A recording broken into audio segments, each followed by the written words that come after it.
You've been told that saving your first $10,000 in index funds is just a nice milestone, and that real magic only happens at $100,000. That advice isn't just oversimplified.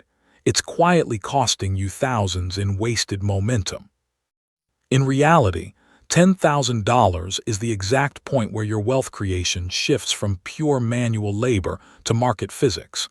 This is the velocity threshold, the balance where annual market gains begin matching or outpacing your monthly savings effort. This isn't a video about getting rich quick, day trading secret tickers, or relying on pure hustle discipline. Instead, we are looking at the actual mathematical friction between the drag of the 0 to 10K grind and the acceleration that happens right after. The math reveals that the hardest part of building wealth isn't reaching six figures. It's crossing this first invisible line. This is about the exact, measurable numbers that govern asset growth. And by the end of this video, you'll be able to calculate your portfolio's exact acceleration crossover point yourself. To see how this works in real life, let's look at two people, Jake and Marcus. Both start on day one with $0 and both commit to saving $500 every single month from their paychecks. Jake takes the safe path.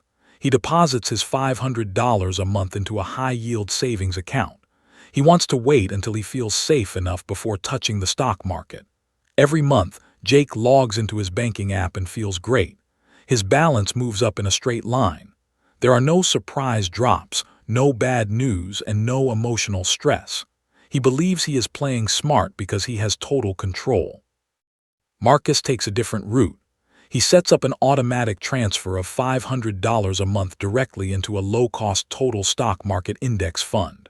In the beginning, Marcus's journey feels frustrating. When he hits $2,000, a bad week in the market drops his balance to $1,900. Even though he added money, his account looks like it went backward. He deals with daily swings and the constant temptation to stop. On the surface, Jake feels like he is winning because his path is smooth, while Marcus feels like he is pushing a heavy boulder up a hill. But this is the ultimate emotional trap. While Jake enjoys the comfort of a steady cash balance, Marcus is quietly building an engine. Jake is simply storing labor, but Marcus is buying productive assets. As both men push toward that $10,000 mark, the hidden mechanical differences between cash and index funds are about to completely change their trajectories. The number everyone brags about is their savings rate. What nobody talks about is inflation drag and tax drag pulling the floor out from under your cash before you ever reach five figures. While Jake feels safe in his savings account, three hidden frictions are quietly draining his progress. First, there is income tax on his yield. The interest Jake earns in his high-yield savings account is taxed as ordinary income every single year. The government takes a cut of his interest right away. Marcus, on the other hand, holds index funds. His gains grow tax-deferred as unrealized capital gains, meaning no taxes eat into his growth until he decides to sell decades later. Second, there is the inflation rate spread. Jake might see a 4% interest rate on paper, but if real inflation is running at 4% or higher, his actual purchasing power is dropping. He is running on a treadmill just to stay in the same spot.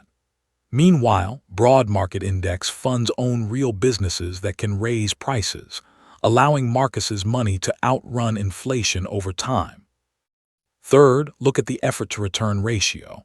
When your balance is under $10,000, roughly 95% of your total account growth comes purely from your own physical sweat, your monthly deposits. The actual return on your money feels tiny. But this is where the trap catches people like Jake. He gives up or stays in cash because the early gains seem too small to matter. He fails to realize that you have to push through this high-friction stage to reach the point where your capital finally takes over the heavy lifting. By the end of year 3, both men have deposited exactly $18,000 of their hard-earned money. But this is where the paths split, and the math creates a massive wedge between them. Jake's savings account sits right around $19,000 after accounting for minor interest and tax drag. Every single dollar in that account still feels like pure effort, because almost all of it came directly from his paycheck. Marcus, however, has crossed the $10,000 milestone and pushed his index fund portfolio up to around $20,500, thanks to average market returns. This is the exact moment the crossover event happens. At an average 8% return, a $10,000 index portfolio now generates about $800 a year in passive growth, without Marcus adding a single extra dime. This triggers a powerful psychological flip. Because Marcus saves $500 a month from his job, that $800 return equals nearly 1.5 months of his physical labor.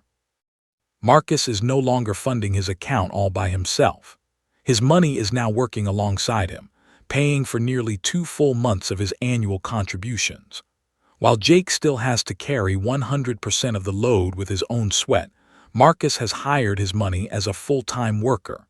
His portfolio has crossed the line from a simple storage box into a self-funding engine, and the speed of his growth is about to double. Below $10K, you are working for your money. Above $10K, your portfolio becomes a self-funding engine. To understand why this happens, you have to look at the line, the exact ratio between your annual savings contributions and your annual market yield. Before you hit that first major milestone, your wealth relies entirely on a high-friction framework. From $0 to $10,000, your capital generation is roughly 90% human effort and only 10% market yield. This is the high-friction zone. You are pushing a heavy boulder uphill every single month. Almost every dollar in your account is there because you physically worked for it and transferred it from your paycheck. Once you cross from $10,000 to $50,000, the physics change completely. Capital generation shifts to about 60% human effort and 40% market yield. This is the acceleration zone. The market starts doing a massive chunk of the heavy lifting for you, and your daily balance changes start reflecting real growth. This is why the hardest part of building wealth is purely the climb to 10K during this early phase. You get the absolute least amount of feedback from compound interest. It feels slow, frustrating, and unrewarding. Most people quit or stay in safe cash because they think investing does not work for them. But once you cross that line, the engine finally starts running on its own, and the speed of your wealth creation changes forever. This shift is not just a trick for normal investors. It is the exact blueprint big Wall Street institutions use to build wealth. Banks, hedge funds, and family offices never measure their money in simple dollar amounts.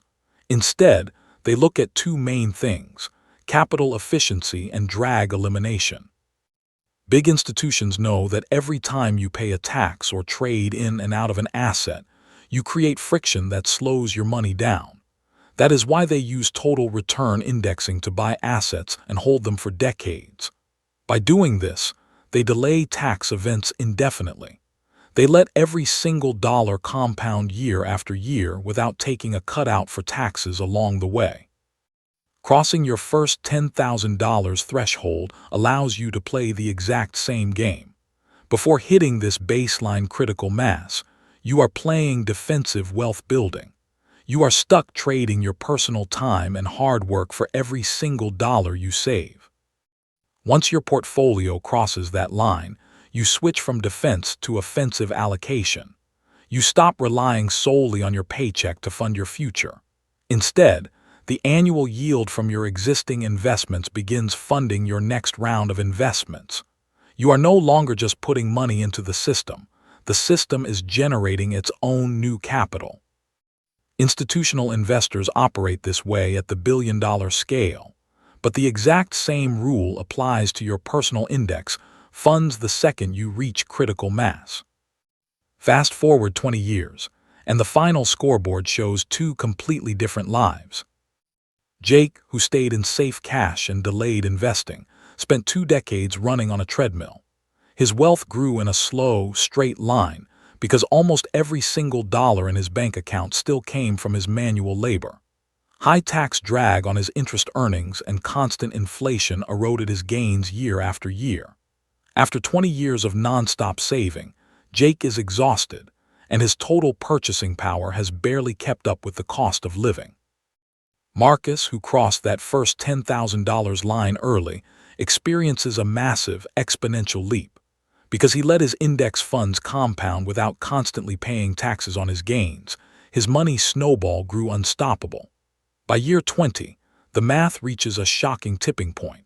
Marcus's portfolio generates more money in annual compound growth than he could ever save from his job in an entire year. His capital is now making more money than his labor.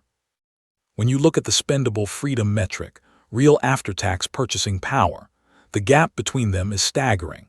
Marcus did not just end up with a much larger number on a screen. He bought back decades of his labor time. While Jake is still forced to trade his time for money to keep his account growing, Marcus has reached true financial safety.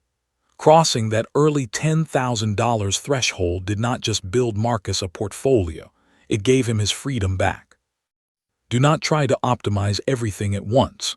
Follow this exact hierarchy to cross the $10K threshold as fast as mathematically possible. First, run a friction audit. Look at your investment accounts and cut out high-fee investments. Any fund charging an expense ratio higher than 0.1% is stealing your future momentum. Move your money into simple, broad zero-cost or low-cost index funds so every single dollar goes toward your growth instead of paying management fees. Second, automate your buying process. Set up an automatic transfer from your checking account to your investment account on the exact day you get paid. This takes your emotions out of the picture and keeps you buying regularly, preventing you from trying to time the market during the slow, low-feedback phase. Third, redirect your investments into tax-advantaged accounts first. Put your money into accounts like a Roth IRA or a traditional 401k before using regular taxable accounts. This shields your dividends and gains from income tax drag, while your balance is still growing under $10,000. Fourth, protect your compound core. Once money goes into your index funds, treat that balance as completely untouchable. Never cash out your core principal to buy short-term items like cars or vacations. Your first $10,000 is the seed for your financial engine. If you pull it out early, you reset your growth timeline back to zero and destroy all your momentum. The math doesn't care about market hype or emotional fear. Once you push past that first $10,000 threshold, the physics of your portfolio changes forever. Building that initial balance is always going to be the hardest and slowest part of your financial journey. It requires patience when the results look small, and discipline when the market feels boring. But mathematically, it is the single most important milestone you will ever reach. Every dollar you deposit today is laying the foundation for a machine that will eventually work harder than you ever could on your own. You do not need to guess when your capital will start taking over the load. To help you see your own timeline, I built the Index Fund Velocity Calculator. You can plug in your current monthly savings rate, your starting balance, and your expected returns to find your exact acceleration crossover date. It shows you the precise month your investment gains will begin matching your personal savings effort. You can download the free spreadsheet using the link in the description below. Stop relying on pure manual labor, run your numbers today, and start building the engine that buys back your time.